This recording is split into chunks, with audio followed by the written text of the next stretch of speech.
Welcome, friends, to the Girl Mom Podcast. This is Kari, your host. Today's episode is about self-care for moms and why it matters. As mothers, we get things done.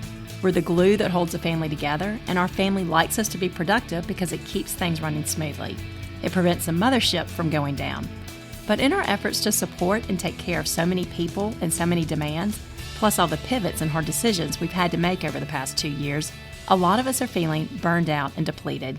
We're seeing the side effects of neglecting our health and looking for practical ways to expand our bandwidth, nourish our soul, and get ourselves in a better headspace.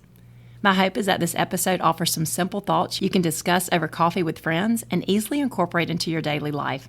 It was inspired by my new book, More Than a Mom, which is getting great feedback from readers, in which moms are sharing with all their mom friends as we learn together what it means to value and prioritize our wellness.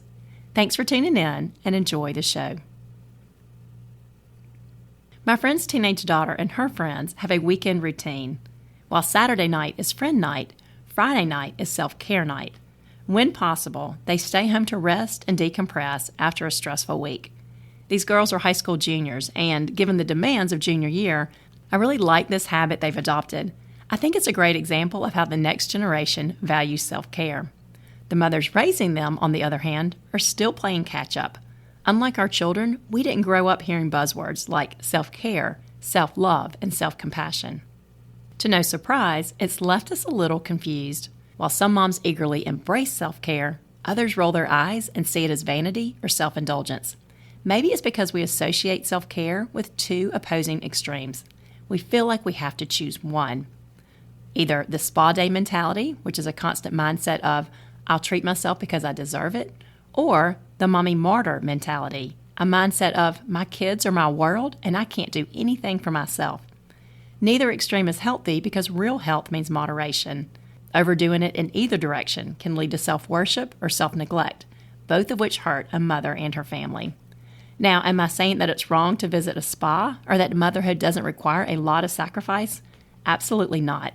Most of us enjoy a good massage and would sacrifice anything for the good of our family. But after parenting for 2 decades, I've learned that there has to be a middle ground.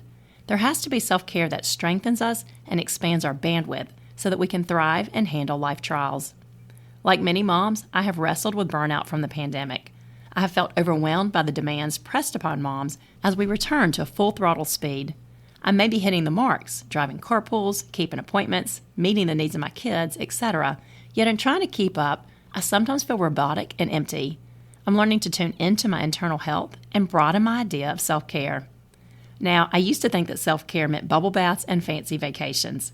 It was the reward we earned after hard work. Today, I see self-care as habits, mindsets, and choices that build wellness from the inside out. It is what strengthens us and keeps us healthy in mind, body, and spirit. As moms, we certainly need that strength. The older our kids get, the bigger problems they face, and the more inner strength it takes to guide and love them well. While it's tempting to postpone a mom's self-care until the kids are grown, we need it while they're still at home. It equips us to handle the most difficult days. In the toddler years and the teenage years, for instance, we need extra self-care in the form of friendships. On a good day, our friends are a bonus, and on a bad day, they are a lifeline. They restore us when we're exhausted and boost us when we're discouraged. They give us the strength to face monotonous days and to love a teenager who's acting salty or short. This helps us become the parent that our children want and need. Now, I have a counselor friend who coaches moms on improving their mental health. Her clients often ask her, I know what I need to do, but how do I do it? They feel totally overwhelmed and they crave practical tips on how to fight burnout. They're not alone because we're all exhausted on some level.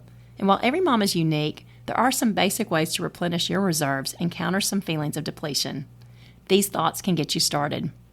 Number 1, real self-care brings you back to your family as a healthier, stronger, better version of you.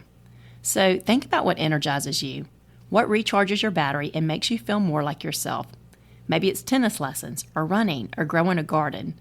If you're an introvert, you may want to take an art class so you can paint alone every Monday morning at 9 a.m. And if you're an extrovert, you may prefer weekly coffee with your friends. Whatever rejuvenates you is worth your time and energy.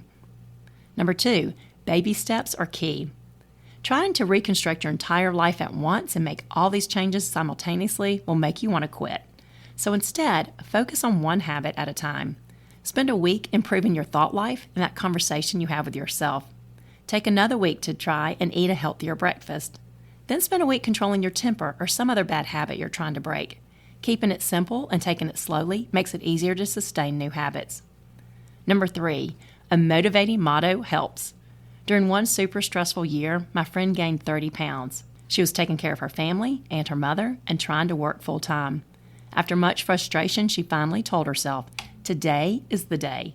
She started with one simple change, just wearing tennis shoes to work, and she began by walking 15 minutes a day during her break. Gradually, she added in other 15-minute walks and worked up to an hour daily. Finding an anthem that speaks to you may inspire action in your life as well. Number 4, your kids like to see you in your element.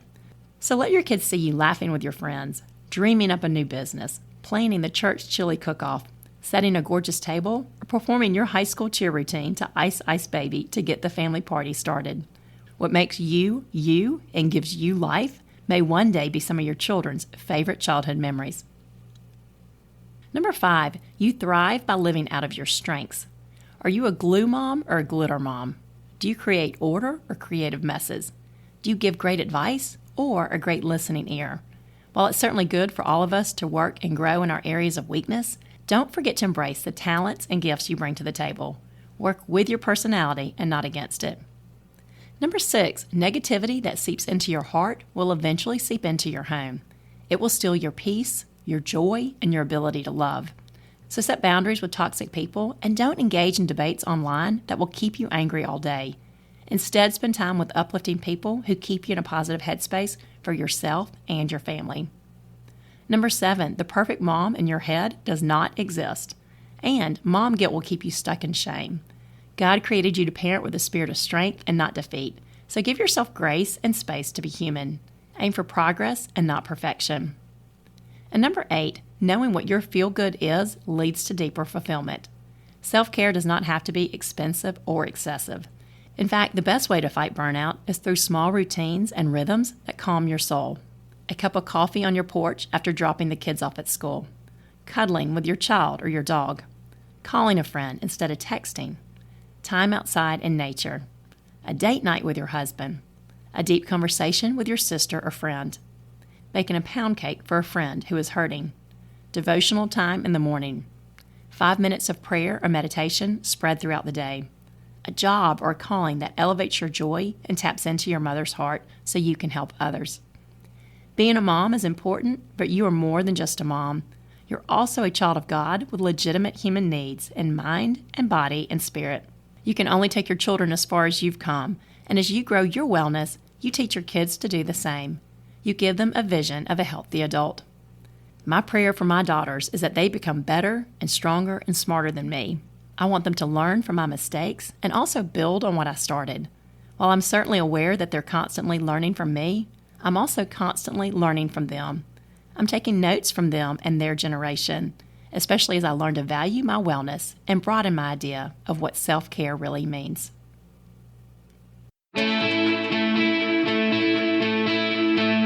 Friends, thank you so much for tuning in today. I'm so grateful to have you here. And if you enjoyed the show, please follow the Girl Mom Podcast on iTunes or wherever you listen, and leave a ratings or review so others can find these messages too. Also, my new book for moms called More Than a Mom, How Prioritizing Your Wellness Helps You and Your Family Thrive, is now available everywhere books are sold. This book is for girl moms and boy moms and full of encouragement no matter what season of parenting you're in. Find the link to this book and my other books in the show notes. Thanks again for your support and have a great day.